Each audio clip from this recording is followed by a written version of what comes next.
You're live, Ashley.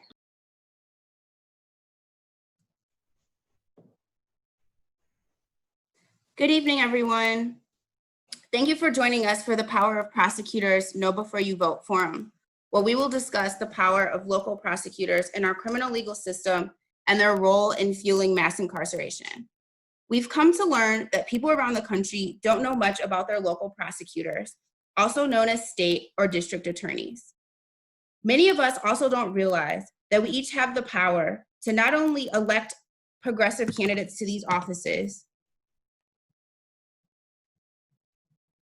but also to hold them accountable and vote them out of office if they don't stick to the progressive promises that they've campaigned on. We should be demanding responses from local prosecutors that address the root causes of crimes in order to end cycles of mass incarceration.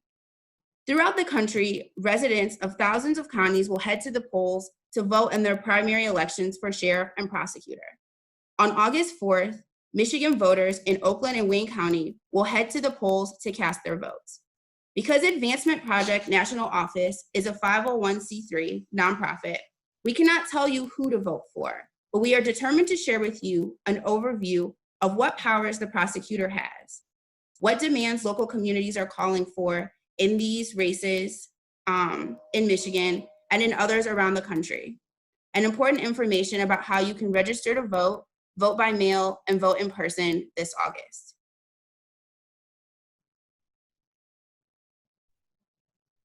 Krithika?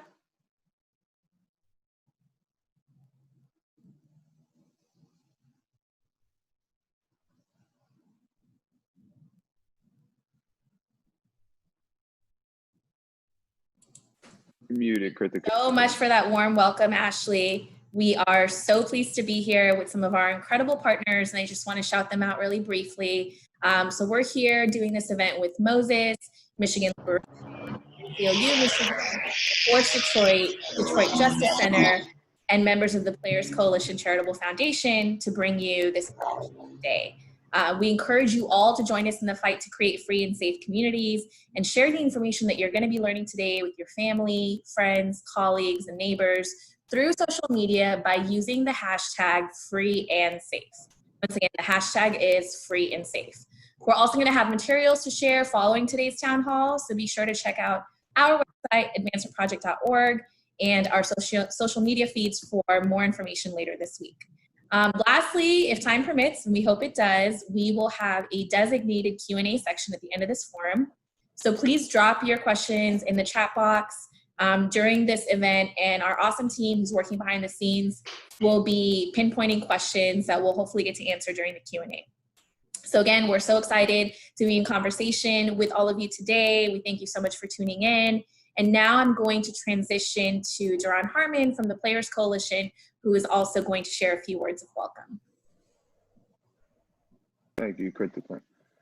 On behalf of the coalition, I just want to thank everyone for joining us, and I also want to take time to thank all the grassroots leaders for taking time out of their schedules to educate us this evening. It's important for us at the Players Coalition to host these town hall, to use our platform best to inform the community members about the importance of voting and knowing who their elected officials are. So thank you again for joining us, and thank you also for my teammates for joining me as well.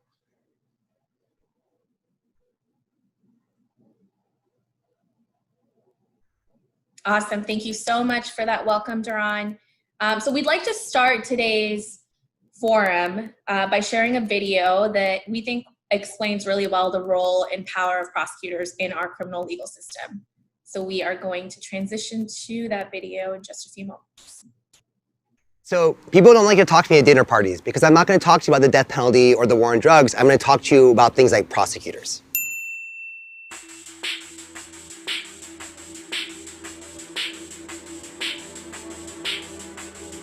Prosecutors. Prosecutors. Prosecutors. Prosecutors. Prosecutors. Prosecutors. Prosecutors. I am here to offer my semi-informed opinions about the power and potential hope in district attorneys and prosecutors to defuck the criminal justice system.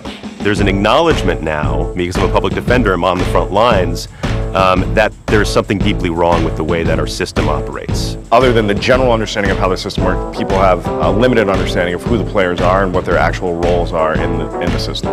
It's puzzling to me that prosecutors have gotten so little attention when they do so much. And I think it's because they sort of operate in sort of this almost invisible middle space. But the middle is the most critical part, because the middle, what happens in court, driven by prosecutors and laws that give them a ton of power, both reinforces what happens at the beginning and drives what happens at the end. The prosecutor actually is a huge part of how safety is shaped in a city. What is prosecuted and what's not?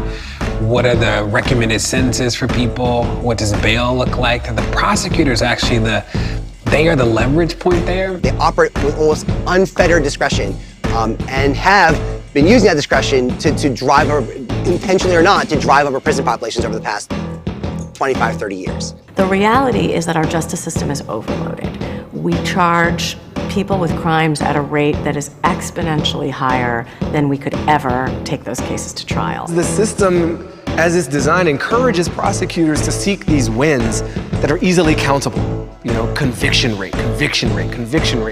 But when you're just chasing numbers, you leave a lot of the humanity out of it. Without thinking about the real harms that we call it assembly line justice, may have on the individual being prosecuted. I wish that prosecutors get to know the people that I represent. I try to introduce them to a person who's not just a criminal, who isn't just the product of all the worst things he or she has ever been accused of doing. It takes some vision, it takes some bravery to be a prosecutor who says, this isn't right.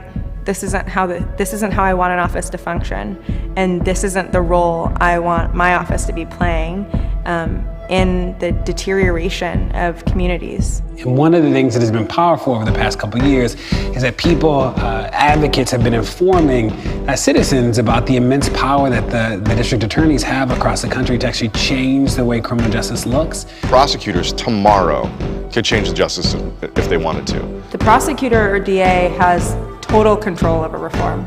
In fact, we can't have real reform without them. In 2018, over 1,000 of those elected prosecutors are up for election. Each of those represents a chance for that particular community to make a statement.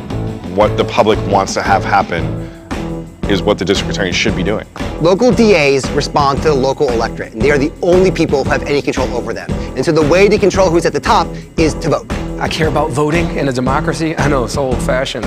An elected district attorney has the power to set policy for an office of hundreds of lawyers, which in turn has a ripple effect to thousands and thousands of cases every month in the system. One of the things that I'm always mindful of is that people made this system, so people can remake the system, people can transform the system, people can undo the damage and build new, imaginative, beautiful things that actually do work for people. And I think that that's the moment that we're in now. So yeah, it's super, it's like a big deal.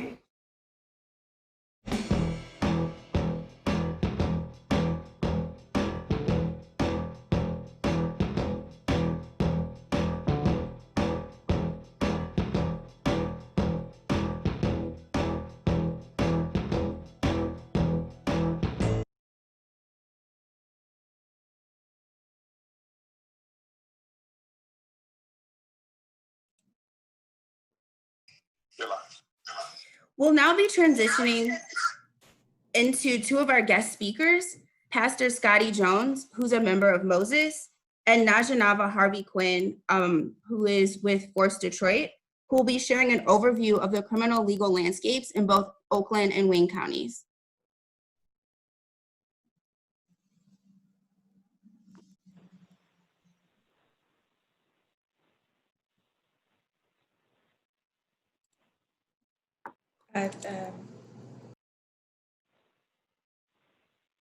It's interesting to know that Oakland County is the wealthiest county in Michigan. The county prosecutor has a budget of approximately $21.7 million. Additionally, the county spends close to $500 million yearly on surveillance, policy, or policing, incarceration, and operations of its courts. In 2019, Black people made up of 45% of arrests in Oakland County, despite comprising only 14% of the population in Oakland County.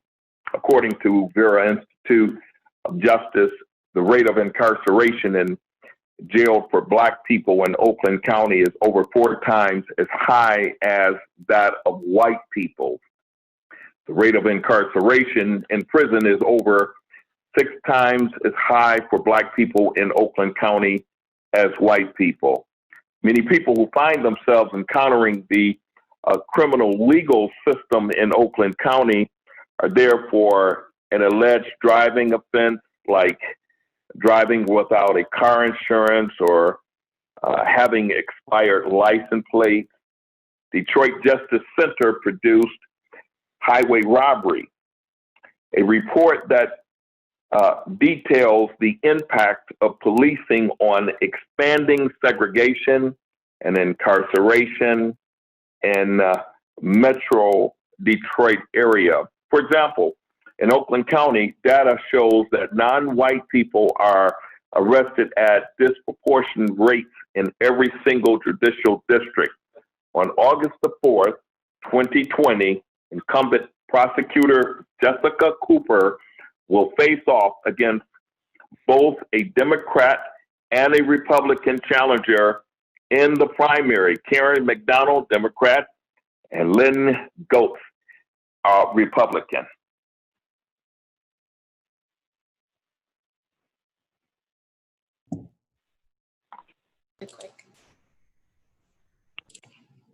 All right, thank you so much, Pastor Jones. We are now going to transition to Naja Nava, who is going to share a little bit about the local criminal justice landscape in Wayne County. Hey, good afternoon, everybody. I am delighted to be here. My name is Naja Nava Harvey Quinn. I work with Force Detroit as a project organizer, and I'm also a member of the Live Free Coalition. We have been really invested in this Wayne County prosecutors' ways because Wayne County is the largest population. It has the largest population in Michigan, and it's home to Detroit, the largest city in Michigan. And those connections allow us to work with gritty grassroots group under our Live Free Coalition with directly impacted people such as Dewan, who's gonna share a little bit about why this race is so important to those directly impacted. How you doing? My name is Dewanzo Kennedy. I'm a directly impacted individual, part of TPA, the Blues Action. I'm also a member of the Live Free Detroit Coalition. I experienced it personally on a real level, going into prison. You can see the numbers. We make up for 70% of Wayne County population. And when you in there, it's almost as if, it's not even almost as if, it's difficult for you to get a bond, right? Mm-hmm. And if it is a bond, it's a large amount of money that they ask them that you come up with. Also, you're faced with this, these pleas. So the plea, if you go to trial, you're going to get substantially more time if you go to trial. And you're already in a county that's, to me, filthy and dirty, and you want to just go home. For a person who don't have the type of fortitude that it takes to go to trial, when you're up against that type of force, you know, it makes it extremely difficult to deal with those type of things. Yeah. And when we're looking at those numbers of people who aren't able to afford bail, we also need to consider that over 40% of Michigan's prison population is housed here in Wayne County. This year, we have two Democratic challengers. Incumbent prosecutor Kim Worthy, she's facing a Democratic challenger by the name of Victoria Burton Harris. Both candidates had actually been invited to a forum this evening after this one. I think it starts at about 7:30, almost 8, where we're hoping that they both show up. It's with Michigan Democratic caucuses as well as our Live Free organization. So we're hoping after this event that some people come over and join the conversations where the candidates will be giving brief overviews of their platform, those who are able to make it.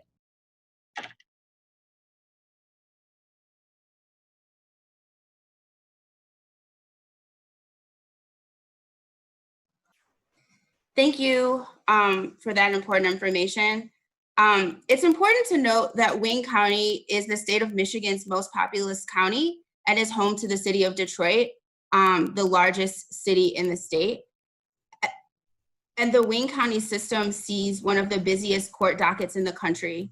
And the current prosecutor budget is $47 million every year. That's the money that they have to run and operate their office. Black and brown people are disproportionately represented in the Wayne County Jail. On average, 70% of the individuals detained inside the jail are Black, compared to only 39% of the population in Wayne County. About 50% of the people inside the jail are there pre-trial and are presumptively innocent. And the Vera Institute of Justice recently completed a study of the jail that found that significant population reduction is possible with adoption of recommendations, including increased pretrial release, reducing custodial arrests, decriminalizing certain behaviors, and expanding diversion and alternatives to incarceration programming. Additionally, 40% of the people who are incarcerated in Michigan prisons around the state come from Wayne County. This means that almost half of the population inside the entire state comes from the Detroit metro area. Wayne County leads the nation with one of the highest numbers of juveniles sentenced to life without parole. And these are really important numbers if you think about the statewide system, how much of the population comes from Wayne County. On August 4th, 2020, incumbent prosecutor Wayne County will face off against a Democratic challenger in the primary, Victoria Burton Harris. We'll now be transitioning to hear a little bit about the upcoming races and some questions to get us ready to proceed with voting in the fall. Thanks so much for that, Ashley. Those stats are incredibly important to share, and I think a glaring example of the deep-rooted systemic racism in our criminal legal system. And hopefully folks who are watching are getting a sense of what the local landscape looks like both in Oakland and Wayne. I just want to pop in real quick to remind folks to be sure to drop your questions in the chat. If you're tuning in via Facebook or YouTube, please be sure to drop your questions in the chat and we will do our very best to make sure that we answer them at the end of this forum. So in the next part of this forum, our partners from Michigan Liberation, the Neighborhood Defender Services Detroit, and Detroit metro area residents will be joining us to talk about issues in our criminal legal system with the Players Coalition Charitable Foundation members, Jaron Harmon, Christian Jones, Trey Flowers, and Jalen Reeves-Maben of the Detroit Lions.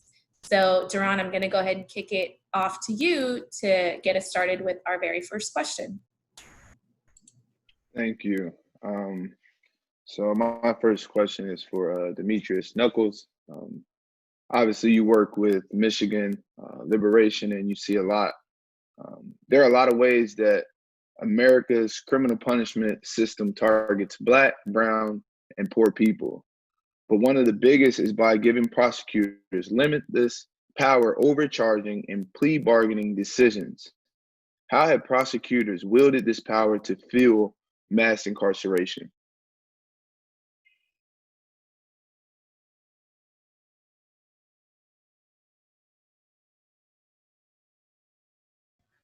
Hey, so this is Dewan Bland filling in for Demetrius. So to answer your question, and I hope you're doing well today. After a person is arrested, the police report is sent to the prosecutor's office and a decision is made about whether or not to bring charges.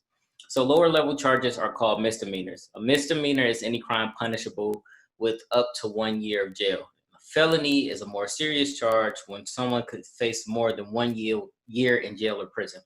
So prosecutors often charge someone with as many crimes as possible. So that makes the possible punishment much more serious than if they only got charged 1 or 2 crimes. So in some cases, prosecutors will charge more crimes than they can actually prove just to make cases seem as serious as possible.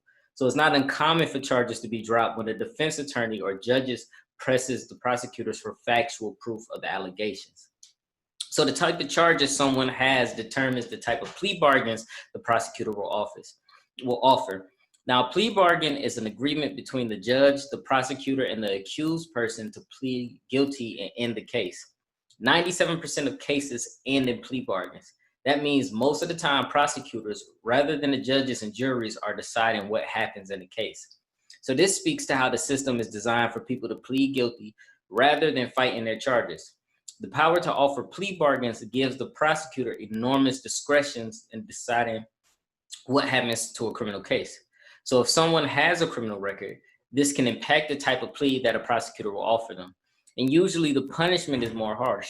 This is always a problem, but it's particularly troubling if the person has convictions related to mental health issues, drug addictions, or poverty. Incarcerating people does not solve these problems or these type of public health issues. In some places, like Michigan, there are habitual offender laws. These laws enable sentencing guidelines to be significantly enhanced if someone has already been convicted of a felony. So these laws give prosecutors even more power to push someone to plead guilty or risk facing more serious time in jail or prison. Thank you. Thank you for that, Dewan. Sorry about that. And no worries. Yeah, calling you. Sorry about that. But we'll transition over to Christian for him to keep the questions rolling. This question's for Michelle Pearson of Michigan Liberation. Black, brown, and poor people are overrepresented in the Wayne and Oakland County jails. Most of the people held in jail pre-trial are there because they are too poor to pay their bail. In April 2019, Wayne County was sued by the ACLU for having a wealth-based detention incarceration system. What role does a prosecutor play in deciding whether or not someone is held inside the jail pretrial? How are you? Well, as you know, at the very beginning of a case, a person charged with the crime has either an arraignment or a bond hearing. This is when the charges are presented to the court and a judge decides that the person should be released and allowed to fight their case from outside the jail, or if they will be ordered to stay in the jail while they fight their case. If the person has money, the bill's set. This means they will have to pay money in order to be released from jail. In many cases, people who are many cases, people who are ordered to pay bail do not have the money to do so. If someone wealthier facing the same charges, they could be ordered to pay bail but have money to pay the court or a bondsman. Then they will be released from jail. This is called a wealth-based detention system, and it's unconstitutional because it is. Oh God. Because it's unequal. Judges are supposed to inquire into a person's ability to pay bail and their financial situation before making a bail decision, but this largely fails to happen. And you know, with all that, the prosecutor has the power to consent to someone's release. Even if they have the money, that prosecutor has the authority to say yes or no. And like you said, as with Black, brown, and poor people, we're really overrepresented and represented in Wayne and Oakland County. And the little young girl that I've been out rallying for, Grace, is a prime example. They're holding her. She's been in there over 30 days because she bit her mom's finger while her mom was trying to restrain her. But this is a Black young girl who has a learning disability and a very diminished capacity to learn. So they charged her with domestic violence. They locked her up in the girl's home and said that it was a violation of her probation because she didn't do her online homework. Even though we've been rallying to get this young girl home from Oakland County, they refused to let her come home because she's from poverty. You know, she's Black, she has a very low economical and financial status. So she's sitting in there as compared to if it had been a white girl from Oakland County who did the very same act with the same learning disability as ADHD or what have you, she would have been home. So she's a prime example of how Oakland and Wayne County works.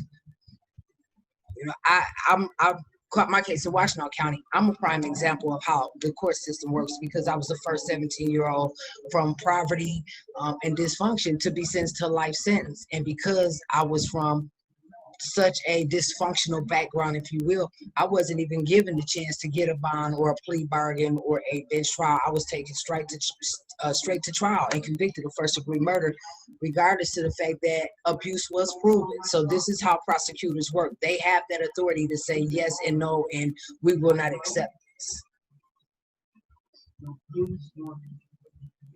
Thank you, Michelle. You're welcome. I'll pass it over to Trey.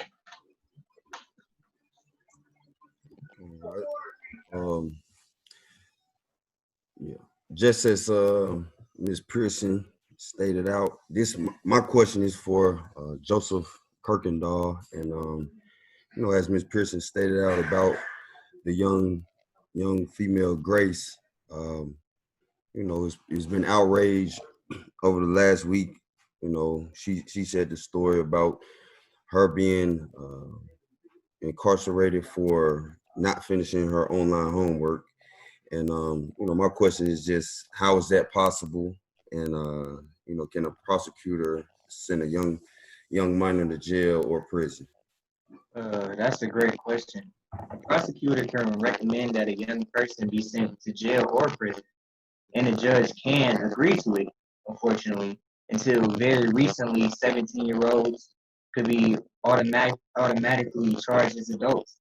Legislation was recently passed that makes age of adult criminality 18. In special cases, people younger than 18 can still be charged as adults. In Grace's case, and in the case of many other young people, although their case is being heard in family court, they can still be accused of crimes and subject to incarceration as a punishment, even though it is called juvenile detention. It is still very much a type of jail. In Grace's case, she was placed on probation, and which is a very serious type of community surveillance that requires her to follow various rules and orders of the court. If she is simply accused of not following the rules, she can be incarcerated, which is terrible. And her case is currently being overseen by the Office of Oakland County Prosecutor Jessica Cooper, and the prosecutor could ask the court to release Grace to her mother's custody. Thank you for that. And I just want to point out that you can sign a petition at the Advancement Project National Office. Go to advancementproject.org/freegrace and #freegrace to let the prosecutor know we're not standing for this treatment. And with that, I'm gonna pass it to my man Jalen. Appreciate it, Trey. My question is for Brandy Robinson of Neighborhood Defender Services in Detroit. Last December, a police corruption scandal within the Detroit Police Department was revealed to the public. The scandal came to light due to an internal investigation that is still ongoing. Officers in major violators units were found to have accepted bribes, planted drugs on people in their custody, falsified evidence, fabricated information used to obtain search warrants, embezzled funds, among other jarring accusations. It is believed that the evidence from these officers was then used in countless cases to obtain wrongful convictions and send people to jail and to prison. Right now, people around the country are demanding transformational changes through the defund movement, which calls for taking resources away from police departments that engage in violent, racist, abusive practices and re-imaging of public safety. What can prosecutors do to hold these police accountable? Thank you for the question. I think this is one of the most critical conversations that we can be having right now. I think it's really, really important that people understand how centrally the police play a role in what happens with prosecutions, right? So in many, many cases, prosecutors have to rely on the statements of police officers, and that can happen in a number of forms, right? So the police officers are obviously writing the reports, but they have to come to court and testify to the words that they wrote in those reports. And they have to testify to the things that they saw on the street. And the word of a police officer often has the power to land somebody in jail. So it becomes critical for the police not to just have free reign over how they are interacting with the community and certainly not when they come to court and have to back up the things that they've written about. So because police play such a central role in this process, it also becomes very critical for prosecutors to hold those police officers accountable. There's a few ways that can happen. It doesn't happen as well as it needs to, but they are certainly empowered, and they actually have a constitutional duty to hold them accountable. But one of the key ways that they can do it is just to make sure that they are not a rubber stamp for these police officers. And when I say that, what I mean is, the police will get in their mind that they think a particular crime has happened by a particular person in a particular way, and they'll come and they'll write up their warrant request and say, hey, Mr. or Mrs. Prosecutor, I want you to authorize this case.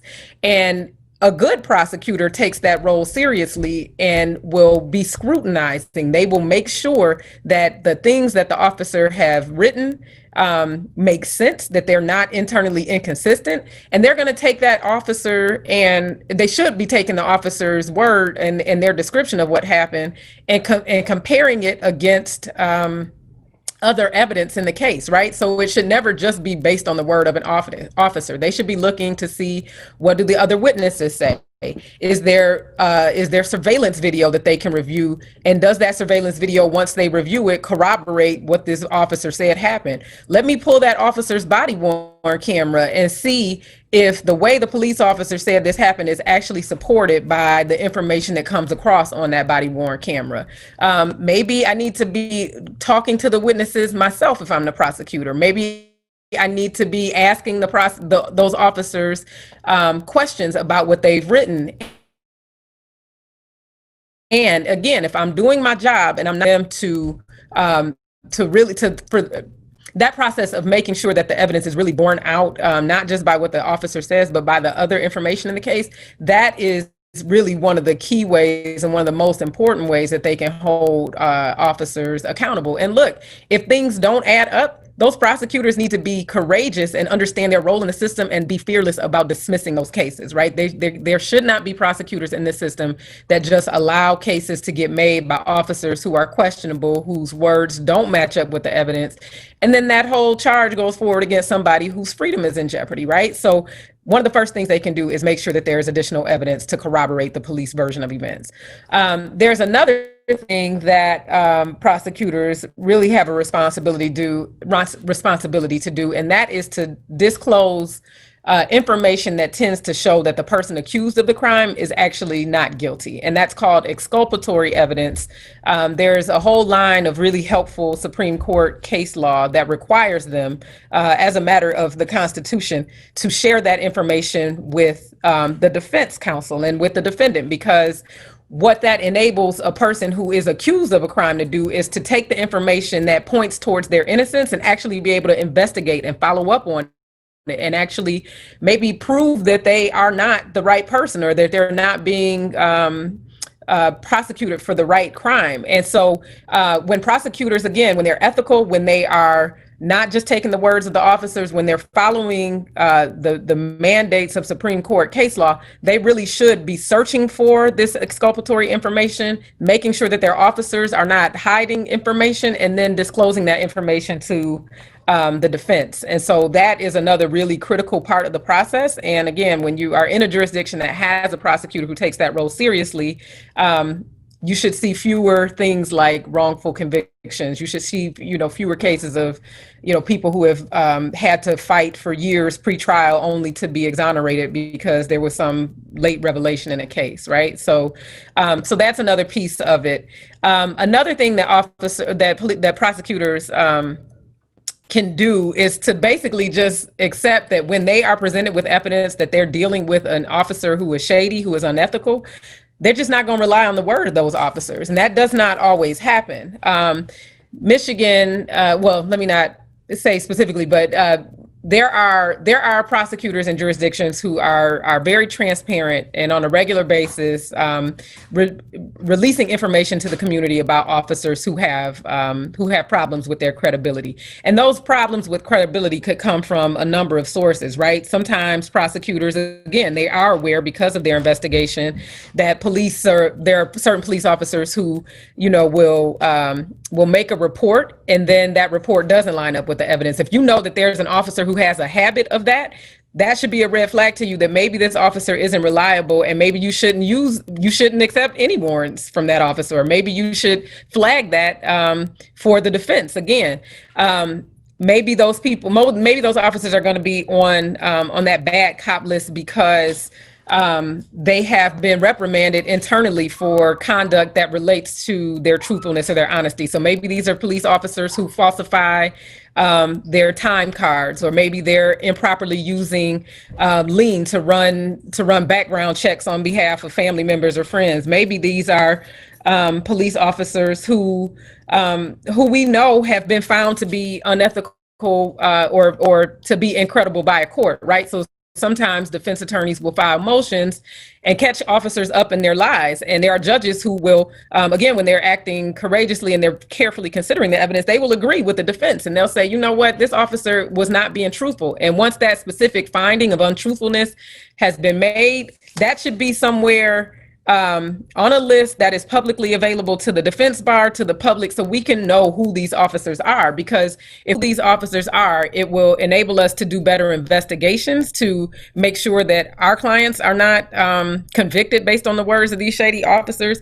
And it will also just make sure it will help the community hold these officers accountable. These are not officers who should be allowed to continue, again, to swear out warrants, to testify.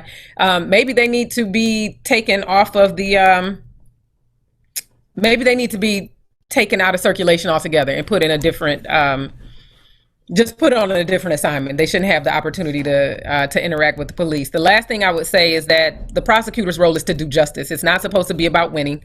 And you know, when they're focused on the right things, that comes through much more clearly than their stats and their conviction rates, which a lot of them I found in my experience to be very concerned with. Thank you. Thank you, Brandy. Gonna pass it back to Deron now. I just appreciate you guys' time. Appreciate you, Jalen. Appreciate you too, Brandy, for that, extensive response to that question. We're going to close the questioning with Jamo Shabazz from Michigan Liberation. Across the country, reform-minded prosecutors have set a new precedent of winning elections on platforms committed to both public safety and reducing mass incarceration. They have pursued a range of policies, including use of diversion, treatment programs as alternates to drug-related crimes, refusing to prosecute cases brought by officers with a history of dishonesty or unreliability, and reducing prosecutions of lower-level crimes. What are some examples of progressive prosecutors around the country who are working to implement systematic changes?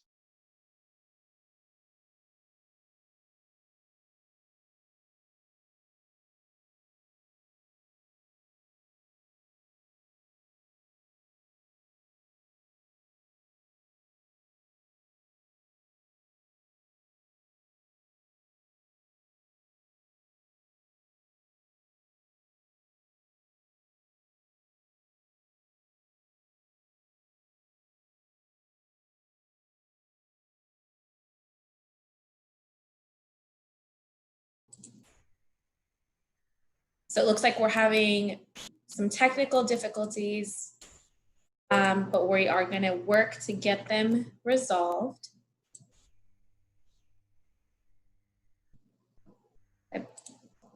So yeah, so we originally had Jamo from Michigan Liberation set up to answer this question, but I'm going to go ahead and dive into some of these really great reforms that progressive-minded prosecutors have been implementing in offices across the country. And then maybe Jamo can help me out with the rest of this answer once we work through our technical difficulties. So Philadelphia definitely has had a spotlight in recent years because the district attorney, Larry Krasner there, did something really important, which Brandy spoke to during her Q&A, which is turning over a do not call list containing the names of Philadelphia police officers who could not be considered credible witnesses at trial due to their prior misconduct.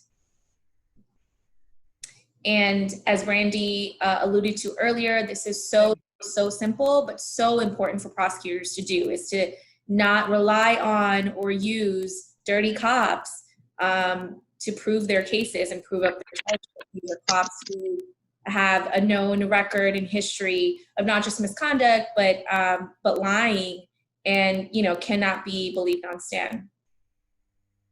And I think we have resolved our technical issues with Jomo, so I'm going to turn it over to him to kind of walk us through some of the other really exciting reforms that progressive-minded prosecutors are implementing across the country.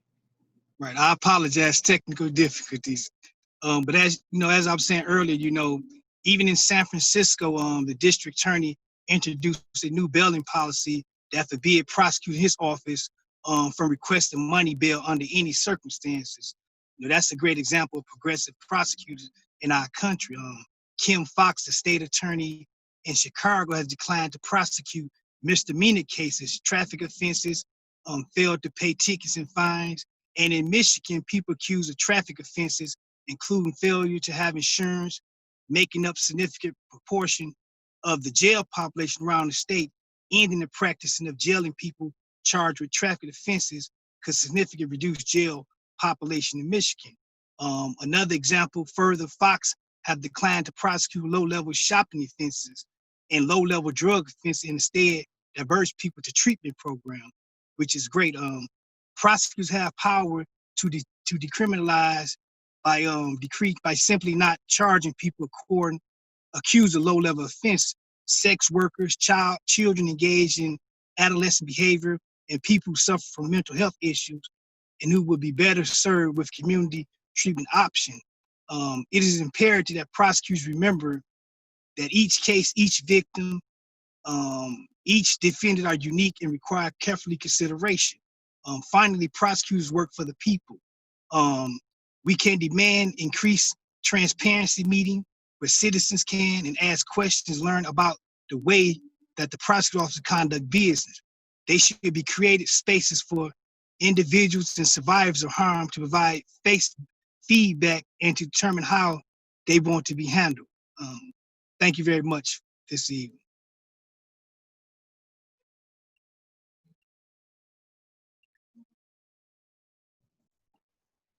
Yeah. Hi. We'll now hear from Jessica from the ACLU to give us some information about voting in the upcoming election.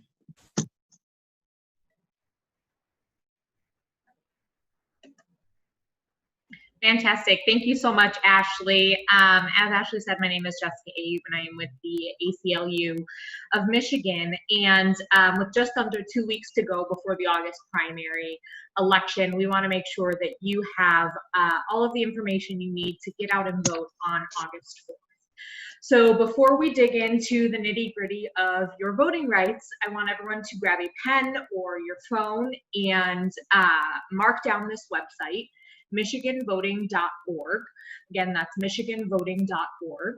And if you have any questions between now and casting your vote on August 4th, you should take a peek at this website. It's your one-stop shop to voting rights here in Michigan. Now that that's out of the way, I want to dig into the meat of voting on August 4th. Thanks to Proposal 3 passing in 2018, we have a whole host of new voting rights that give you even more access to registering to vote and casting your ballot in this year's elections. So first things first, we want to make sure that you are registered to vote. You can check to see if you're registered to vote at mi.gov/vote. Again, that's mi.gov/vote. If you're not registered, there is still time. You can register now through Election Day at your local clerk's office, and you can find their information and where their office is at mi.gov/vote. And when you get to your clerk's office to vote, you need to bring with you a proof of residence. So that means anything that shows your name and address will do. That could be a utility bill, a bank statement, or it could be a state ID or a license. And then once you're registered to vote, we need you to make your plan to actually get out and vote. And this year, there are a few options for you. One is voting absentee, and the other is voting at the polls. So if you are voting absentee from home, first you need to request your ballot. There is still time between now and Election Day to request your ballot, but we since we are so close to Election Day, we recommend that you request your ballot now. After this call wraps, head to mi.gov/vote and request that ballot. After tonight, we recommend you go in person. Because mail has been taking a bit longer these days, we're at the point before the election where we are recommending that folks go into their local clerk's office to request their ballot. And you can find their office at the same place that we've mentioned before, which is mi.gov/vote. Once you've got your ballot, we want you to fill it out and return it to your clerk's office. Mail has been taking a bit longer these days. So if you plan on mailing it back, you should drop it in the mail no later than July 28th, which is next Wednesday. Let me double check that my dates are right. No, that is next Tuesday, a week before the election. So a week before the election, you should drop that ballot in the mail to make sure it gets into your clerk's hands ahead of time before Election Day. And then after the 28th, if you've still got your ballot, we recommend that you go to your clerk's office and drop it off in person. And again, you can find your clerk's office at mi.gov/vote.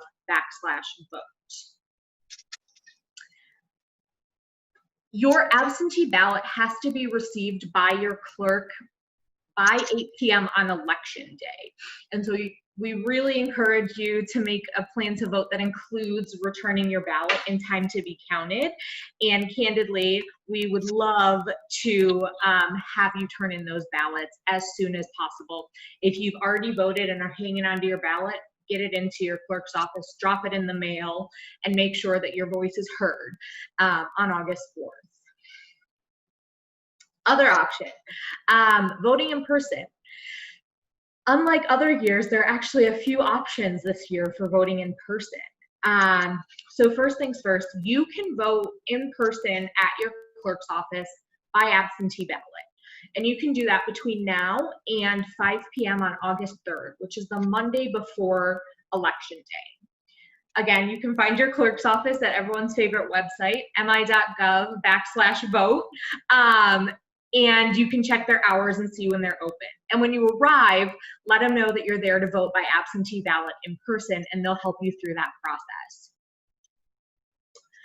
The tried and true method of voting is voting at the polls. And if you plan to go to the polls on Election Day, make sure you know where your polling location is. Helpful to just double check where it's at in case it's moved.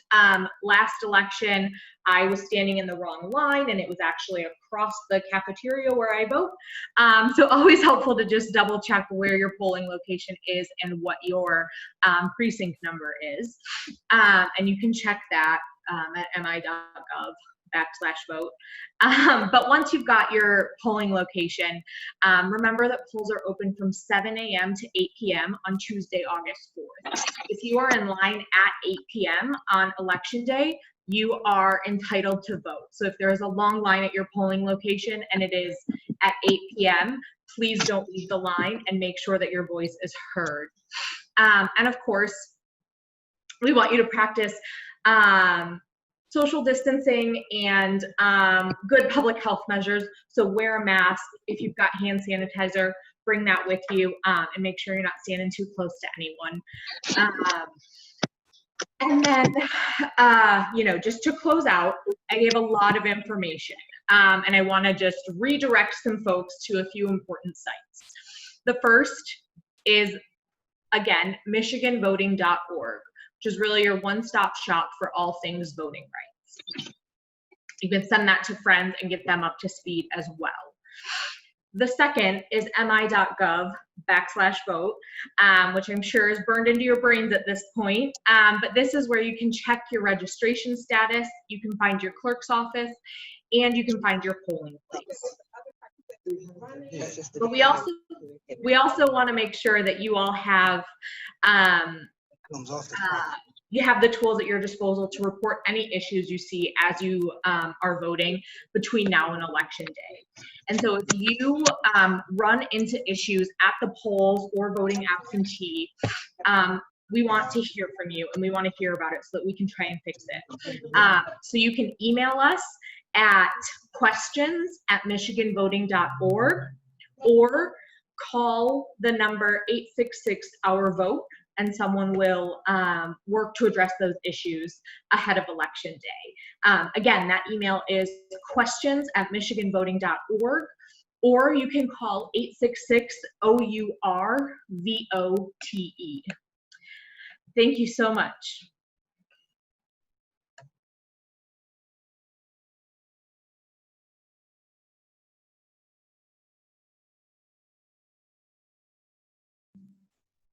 Thank you so much, Jessica, for that really important information. And I hope people were taking notes of the resources that you offered. And the ACLU is a great resource for helping prepare people ahead of the races this year. So thank you everyone for answering those really important questions. We're just gonna give a little bit of an overview of what we've been able to hear tonight. At Advancement Project, we work by partnering with grassroots organizing groups, and we've been really lucky to work with some of the groups that are in Michigan. Michigan Liberation is a really close partner of ours, and we've been excited to support their work. People who want to learn more about the criminal legal system in Wayne County and the role of a prosecutor should check out WayneCountyForThePeople.com. There's a lot of really helpful information to help prepare for the race that's coming up on August 4th, and really lays out a lot of the issues that we've been talking about here. Another thing that I want to just lift up and highlight is really that the prosecutor plays a gatekeeping role into the criminal legal system and can really stop the police from abusing their discretion and abusing their power for arresting people or accusing people of crimes that maybe they didn't commit, and can really interrogate police and hold them accountable, but can also decide if a case should move forward. And that's really, really important, because oftentimes once people get pushed into the criminal legal system or are brought in accused of a crime, it creates a really long, winding road that's often very, very hard to get out of, and that can keep people ensnared in the system oftentimes for their entire lives. So that's really important to note how much power they actually have, and also to remember how much power you have. I really encourage people to really think about the types of communities that you want to be living in and what candidate really is working towards those ideals and who can get us to the closest point that we're trying to reach. Something else that we really encourage our partners to do, and that I push myself to do and other people in my life, is to really imagine the type of world we want to live in. And we've been living in these systems for a really long time and doing things a certain way. And one of the really powerful things about some of the reforms that were named in one of the earlier questions is that there are bold people who are willing to take risks in the name of real public safety and in the name of real community. And so I would encourage people to ask themselves, like, how do you really think we should be responding to harm? How do you really think we should be addressing community needs? Another thing that we like to lift up is how much money is spent on public safety and how much money we give to police and how much money we give to prosecutors, and if we're getting a return on our investment. And if the answer is no, what are the things that you'd like to see that would make you feel like there was real accountability in the criminal legal system? Something that was kind of touched on is addressing root causes of behaviors that are criminalized. We know that Wayne County is about 1 in 4 people live below the poverty line. And a lot of the cases that people see in courts have to do with like low-level offenses, low-level possession of drugs, sex offenses relating to sex work. Those are all things that prosecutors have the power to decriminalize and to better address using mechanisms that are not jail, prisons, or like abuse of police discretion. There are ways to deal with those things that don't involve the criminal legal system. And one thing that we really want to see is prosecutors who can acknowledge that they're not social workers and they're not people that are they're not equipped to deal with social issues, and that we should be supporting organizing, and we should be supporting organizations that actually are trained and resourced, or not as well resourced, to do those things. Because if we took money away from the punitive system and put it towards addressing root causes of crimes, I think we'd be closer to building the communities that we want to live in. The last thing that I'll lift up before I transition to my colleague, Krithika, is during the COVID-19 pandemic, we've had the opportunity to encounter a lot of people who are directly impacted by COVID-19, and that's people that are incarcerated in jails and prisons.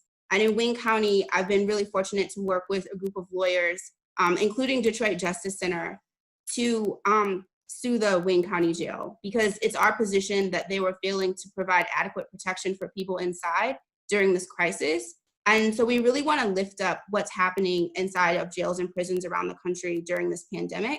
And this experience has really illuminated a lot of the issues that we're talking about today, because a lot of the people that we've been talking to and working with are there because they're too poor to pay bail.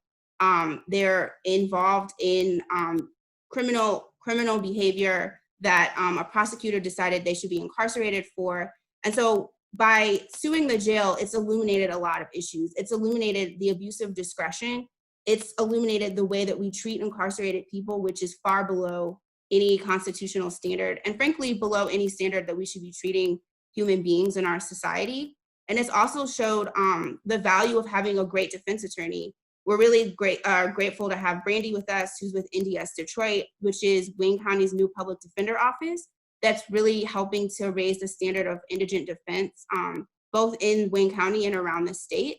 And so really just keeping in mind that just because someone is charged with a crime or someone is behind bars, number one, they're still a human being. And number two, there are a lot of issues that land people in those positions.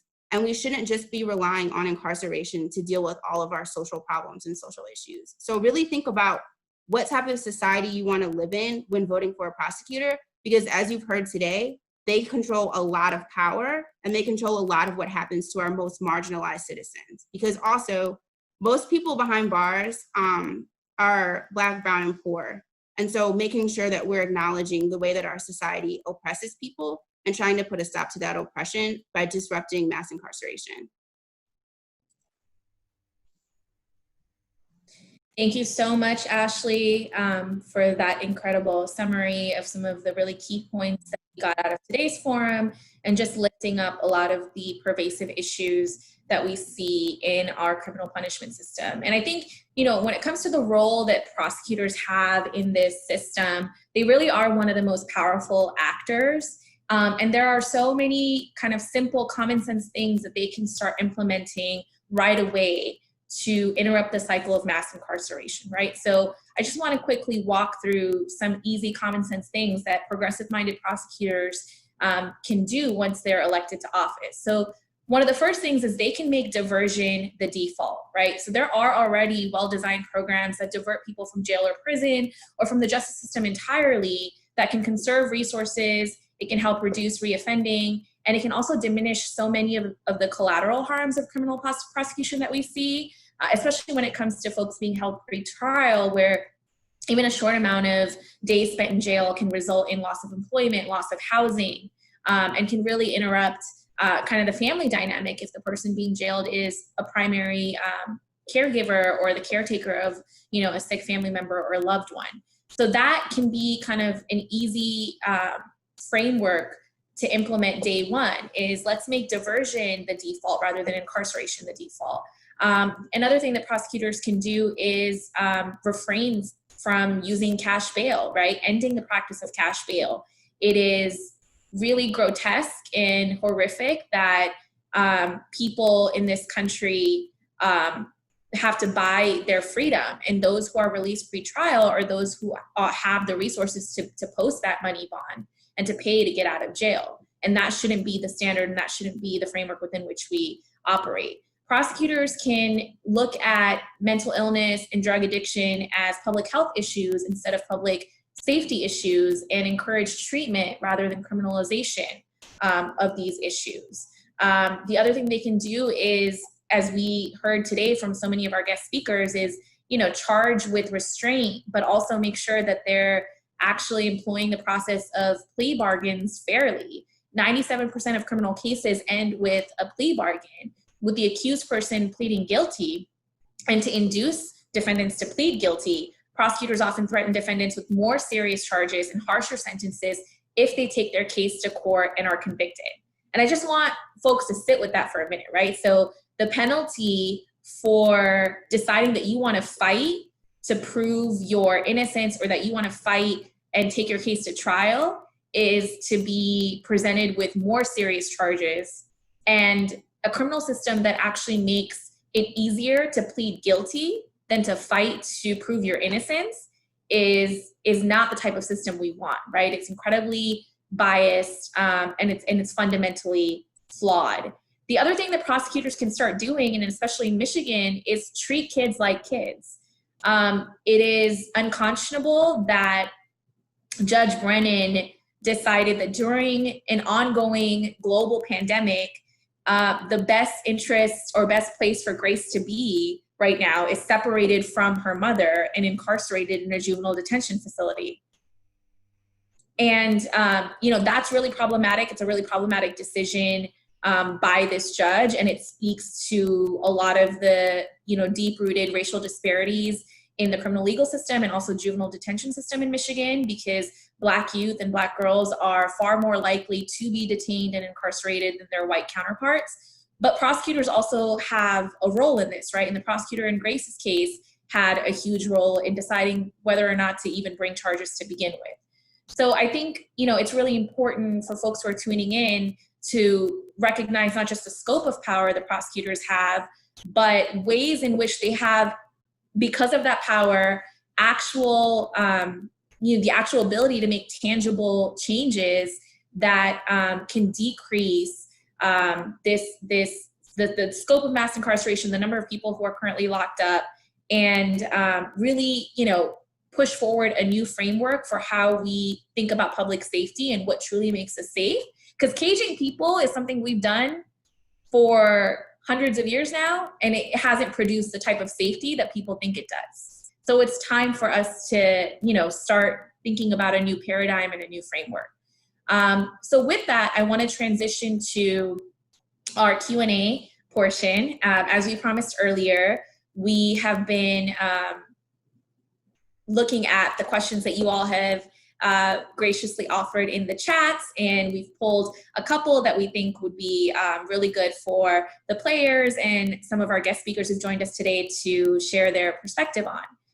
So the first question that I actually want to lift up for the players to answer is to just share, what got them interested in criminal justice issues, and how this is, a topic that they became engaged on. So if any of the players want to chime in to just kind of share, one, when were you kind of first exposed to the criminal legal system and the issues that are so deeply rooted in this system, but also like what inspires you to want to get involved and speak out on these issues? I'll go. I was actually introduced to, obviously, the Player Coalition by a teammate of mine, Devin McCourty. He was a part of the task force of the Players Coalition, and he asked me just to go to, one event with him. And when I went to the event, it was extremely eye-opening. You see all the statistics for the Black, the brown people, and how they are disproportionately, just convicted at a higher rate than, like you said, our white counterparts. And when I'm sitting there and I'm listening to all this information, I had a cousin who was, convicted of robbery, not armed robbery or anything. And like we said, with these plea deals, he was, I think, 20 at the time, and he stole some money from kind of all over the state, and it was a good amount of money. But they went in there and talking to him, they went in there and they told him, like, look, if you don't take this plea bargain, we're going to convict you of 44 years. And he took a 11-year plea, for a nonviolent crime. And the older I got and the more I got involved, I realized, you know, he was a statistic of this, you know, systematic racism that we do have. And, you know, we've been fighting to try to, you know, to get him out, file motions, did a lot of different things, hired lawyers, and, you know, he's still in there to this day. And he served, you know, 9.5 years already. And, you know, just like I said, when I was 20 years old, I didn't really understand it. But the more that I became involved with the coalition and heard more and more different people, you know, people who have went through the, you know, the prison system and, you know, have been released and, you know, have similar stories, you know, it just, you know, it kind of, it lit a fire in me to realize like this has to stop. You know, it has affected my family. It has affected, you know, families across the country. And for me, I wanted to do more. Like I'm obviously still working. We're trying to find ways and still trying to find ways to get creative to get him out. But, you know, just for me, it was, you know, it was a family member who I realized who was done wrong by the system.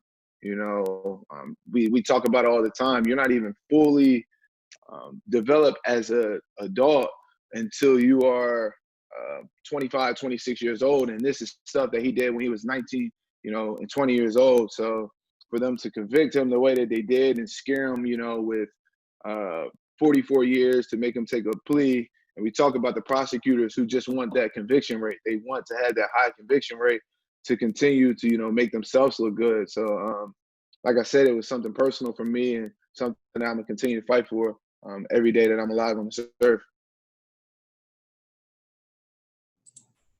Thank you so much for sharing your story with us, Duran.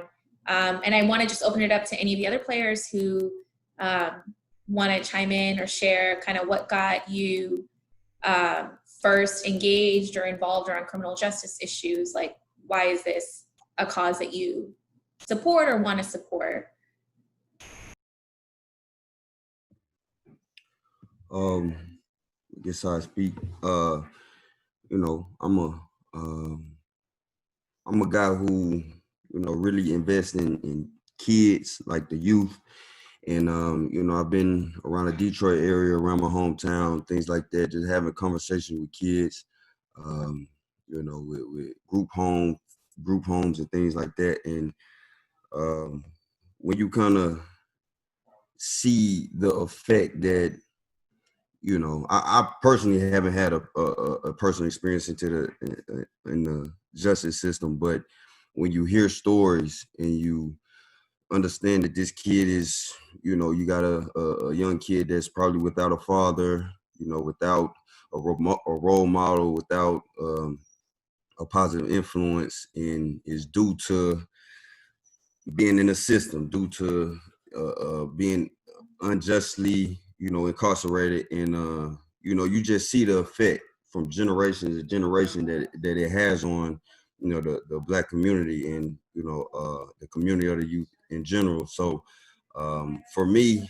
I always been, you know, I guess I would consider myself a youth advocate, just kind of, you know, understanding that the youth is, you know, that's our future. That's, you know, those are our future scientists, our future doctors, lawyers, things like that. And just knowing that that effect that within their family and the family of, you know, these kids that have, you know, older brothers, older fathers, older influences, positive influences, mothers, things like that, that has been taken out of their lives and due to something unjustly through the justice system. And, you know, you just see the effects. And so, you know, knowing that, I just kind of, you know, wanted to stop that generation of that cycle that continually go, you know, because if they grow up and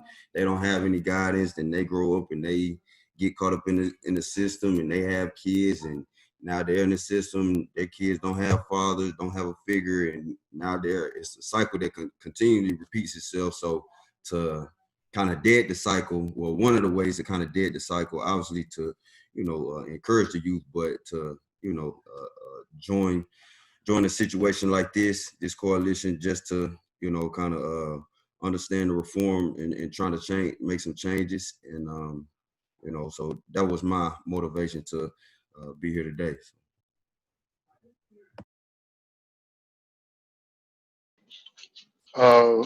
For me, I just wanted to be a part of, you know, change. You know, like Duran said, hearing the stats, not only just in Detroit, but around the country, just about people of color who systematically get picked out and you kind of stuck in the system.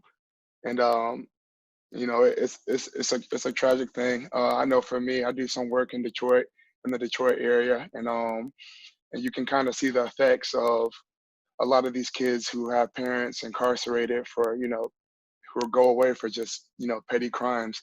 And like these kids, you know, they're just as smart as any other kid that I met, but they have limited resources, limited opportunities, and you know, single parent homes, and like just these stats, it's just so alarming. And I just wanted to obviously use my platform to, you know, help be a part of change. This is the year 2020, and I feel like we should be past this systemic racism that we have in our country. And I just want to do everything I can to, you know, build my knowledge on politics, just helping people. And that's why I wanted to get involved in it. And when Duran reached out and asked if I wanted to be involved, there was no question. I just want to do everything I can just to have change. I would say, for me, I think it's just me being here today is more so of a educational piece for me. I think I'm a person who can kind of have that bad outlook on like politicians or just politics in general, and you know, I think I've been bad about that in my life so far, just not getting the knowledge like I should, or not being up to date on prosecutors and DAs and things like that. And you know, I think that's really my main motivating factor to be here today. But as far as just the criminal justice system, I think I would have to say I would attribute that to my time in college, just learning about the school to prison pipeline, learning about the private prison systems, how people, citizens get counted towards certain states and things like that. I think that's what really kicked off my interest in learning kind of like the effects of the justice system and how they affect certain demographics.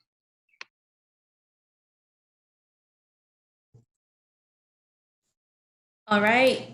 Thank you all so much for offering those really beautiful personal perspectives on what got you first engaged in these issues. So my next question that we got in the chat, I want to have Michelle weigh in on. So providing a little context for this question. The incumbent prosecutor in Oakland County is Jessica Cooper, and she was first elected to the position in November of 2008. She's been the county prosecutor for over 11 years. One of the things Jessica Cooper has been criticized aggressively for is pursuing life without parole for children convicted of crimes. In 2016, the US Supreme Court decided in Montgomery v. Louisiana that children who received life without parole sentences are deserving of the possibility of release at some future date. In Oakland County, however, Jessica Cooper has requested a new life sentence for almost 90% of the people serving juvenile life without parole sentences who were eligible to be resentenced. So Michelle, I was wondering if you could speak a bit about your experience and just, you know, what I've shared about this statistic of Jessica Cooper requesting life without parole sentences, even when the Supreme Court has, you know, said that folks deserve an opportunity, a meaningful opportunity to be released. And when I say folks, I mean children convicted of crimes sentenced to life without parole still deserve, you know, a second chance. So if you could just share a little bit about your story and your perspective on that. Thank you. As I stated in the beginning, I was the first 17-year-old in the state of Michigan to be sentenced without life without parole as far as females are concerned. I was 17 at the time. I came from not having parents. I was in an abusive relationship with my first boyfriend. So that being said, those factors were not considered when I was convicted, nor was the fact that I was forced to be there. You know, I was given the option to go with my boyfriend and his brother and commit an armed robbery, or they were going to kill my little brother. So of course, I'm going to protect my little brother. You know, I was accountable for him, being that he was only 2 when my mom died. All this was brought to light. They did not care. It was a racial thing. There was a, if you will, a somewhat middle high class white lady that was killed in my case by accident. And because I was a young black kid from poverty and you know, basically being on the streets, they felt like I was a threat. So when I got incarcerated and learned that I was able to get an education on a college level, I started studying law. You know, one of the senators was my professor. And I learned the ramifications of, you know, the stigma of being black and white, which I had never been allowed to know. That's how I knew this was my passion. So I did 34 years on a life sentence. I fell up under the law. I was resentenced to 38 to 60. I've been home. It'll be 2 years next month, and I will complete my parole on the 29th of August. Since I've been home, I have been out here being an advocate for the youth that are in there. I've had an opportunity to sit before Jessica Cooper on some of her issues, and one of the things that really, really stood out when she spoke was Jessica Cooper stated that youthful offenders are not redeemable, you know, and I tend to concur because I am justice advisor with Michigan Liberation Legally. I am on their payroll. I am an avid member for CFSY, which is a Committee for Fair Sentencing of Youth. I work with Dwight Harris as far as the wrongfully convicted. We obtain information to help those that are, you know, and when she said that, she was sitting on a task force, and I stood up and I introduced myself, and I allowed her to see that I was a youth who had a gun placed in my hand, and I've come back out and I haven't taken a gun and shot anyone else in their head, because she feels that if she releases them, we're going to come out and shoot somebody else in the head. That's not true. My partner said that, you know, out of all her cases, 41 or 43, she's asking for life without parole again. And Barbara Hernandez is a young lady that I did my time with, has an excellent record, was in a very, very dysfunctional and abusive relationship, did not know that her crime was going to go down. Her boyfriend asked her to go buy a knife for him to do something else. She went to the store, bought the knife. In return, he committed a murder with this knife. Barb has stood firm on she did not know this crime was going to be committed, but because Ms. Cooper considers this crime heinous, she asked the court to give her life without parole again, and this young lady was given life again after doing almost 30-some years. Okay, so Jessica Cooper has no boundaries or compassion for juveniles. We have in Oakland County so many juvenile cases that have been put on hold and have yet to be resentenced, whereas all the other counties have basically resentenced the juveniles. And this is because Jessica Cooper and her office keep delaying and putting them on hold because she wants to get everyone life without parole. So in our rallies that we have been doing, I've called Jessica Cooper out and asked her, when is enough enough?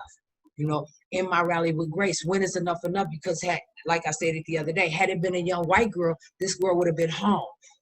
You and Judge Brennan decided to keep this young girl until September, as they say. We don't know if that's going to go beyond. They did deny her release, you know, and it's heartbreaking because what can you offer her as a kid that is locked in the system? When you lock a kid up in the system, it makes them bitter, it makes them angry, it makes them distrusting, you know, it makes them wonder who's going to help me. You know, I'm still growing as a woman who went in as a kid, and I'm still seeing the ramifications of me having a conviction behind my name, you know. And I can give a prime example. Recently, I was placed in a situation with the ex-boyfriend I was with since I've been home, a domestic violence, you know, and I called the police at 8:23 p.m. They didn't come until 2 in the morning, and they still allow him to harass me, you know. So what am I to do? Because if I protect myself, they're gonna be like, she was convicted of murder, I'm back to prison.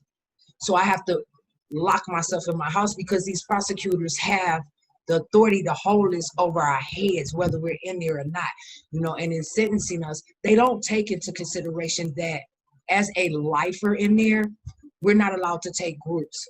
we are not allowed to get certain jobs. We are not allowed to take certain classes. We used to be able to, now they have it. They don't even allow lifers to take GED classes in the women's facility.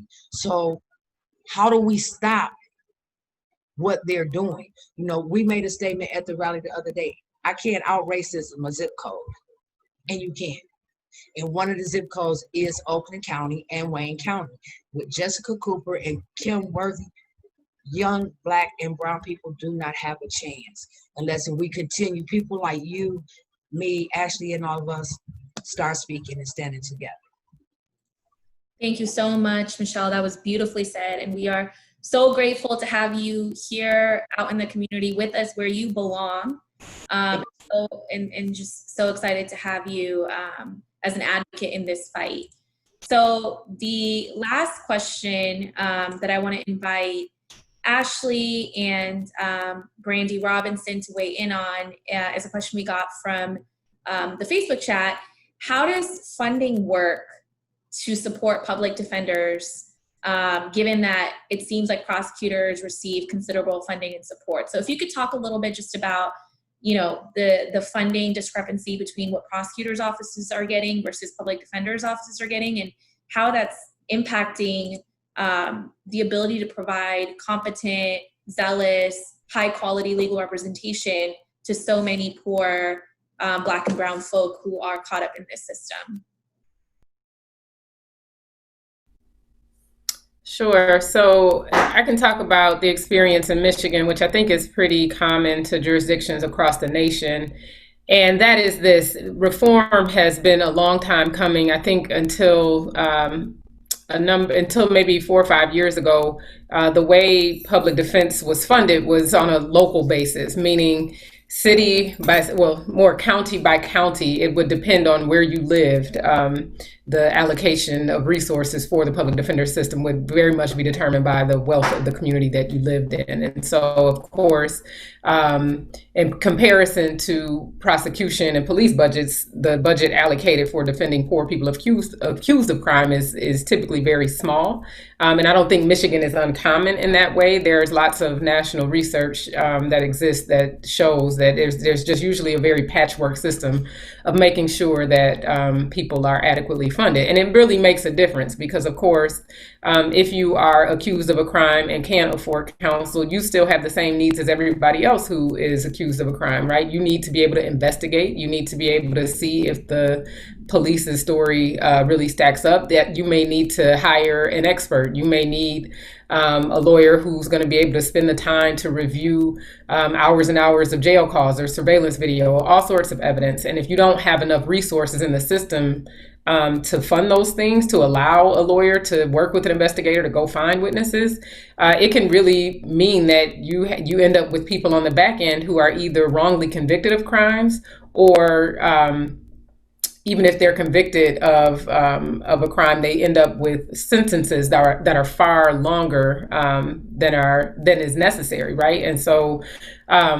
the problem with that is obvious. The number of people who are in the system who are Black and brown and suffering as a result of the disparate funding is it's unfortunate. It is a persistent problem. And so what Michigan has been better about doing, because there was a lawsuit, frankly, that forced them to do it, is making sure that state resources are allocated to sort of smooth out that imbalance between different jurisdictions. And so I think Michigan is part of a growing trend across the country where people recognize, governments are recognizing that you cannot continue to underfund the defense function, but we're still sort of at the beginning of the problem because there's still so many places across the country where people just don't have access to resources to fund the public defender well. So, right, if we transition from spending billions on policing and funnel some of that money to PD offices, we'd be in a much better place. But I think that was brilliantly explained, Brandy, and thank you so much for providing your expertise and insight on that issue. So that takes us through our Q&A portion of the forum, and I'm gonna now turn it over to my colleague, Ashley Carter, who is gonna close us out. I just wanna thank you all for tuning in and know that the fight doesn't stop here, but Ashley will share more about, kind of next steps and what you can do to make sure you stay informed about the candidates in these upcoming races and other races across the country, and why it's so important for you to get involved and stay involved. Thanks, Krithika. I just want to first thank everyone for being a part of this really important conversation ahead of these really, really important races. There have been a couple questions about how people can stay involved or after they vote. I just want to kind of lift up something that Brandy shared about the funding. There's been an increase in funding for indigent defense around the state. And it was because there was a lawsuit. The state didn't just decide that they cared about poor people. They were forced. But also, I think the voices of residents of Michigan and people across the state really helped to amplify the needs. And I think that that's what we're seeing around the country as it pertains to the criminal legal system. People, regular everyday people, deciding to speak out and deciding that enough is enough and that this is not the world we want to live in, that we want something better. And I think we're in a really transformative moment that hopefully we can all take advantage of. For Michigan people, if you want to stay involved, Michigan Liberation, I can't say enough great things about them. They've been really, really leading the charge on the Free Grace campaign, have been protesting outside of the juvenile jail that Grace is housed in. There's a great news resource, The Appeal, that's been covering the story. Also, Michelle touched on some really great issues. Michelle's with Michigan Liberation, and today The Appeal did a piece on the Wayne County prosecutor race and the difference in the candidates and their approach to dealing with juvenile lifers. And so the thing that you can really, really do is just educate yourself. There's a ton of resources. One of the things that Advancement Project has been really involved in and having like a real meaningful impact is the Cops Out of Schools campaign. Working to get police officers out of schools and demanding that kids be treated, well, they say young people, that young people be treated as young people and not criminalized for adolescent behavior. So there's a ton of ways to plug in. Again, Michigan Liberation has some great campaigns that are happening around the state. We've been really fortunate to support a platform that they put together of demands for the criminal legal system that was led by the creation of the demands was led by community members and directly impacted folks, those survivors of crimes and harm, and people who have been accused and convicted of harm. And so engaging in these really meaningful conversations and bringing the people that are in your life into them is a way that I think we can really make transformational change. But also just don't underestimate your power to demand more. Like, we can do this. Like, everything great that's happened, I think, has happened because of people. And at AP, you know, we believe in community, and our work is focused on supporting those campaigns. And so finding ways to plug in is one of the most meaningful things that you can do. So thank you guys so much for being here. We hope this is the beginning of a really important conversation. Local elections matter so much. So making sure that you're able to participate in local elections is, I mean, as important as any other election. And I think a place where communities can have a really serious impact. So please, absolutely, please stay informed and please keep in touch. And please check out our AP website, freeandsafenow.org, where you can find more information about campaigns and work that AP is doing all across the country to free our people from cages and reimagine public safety in a radical way.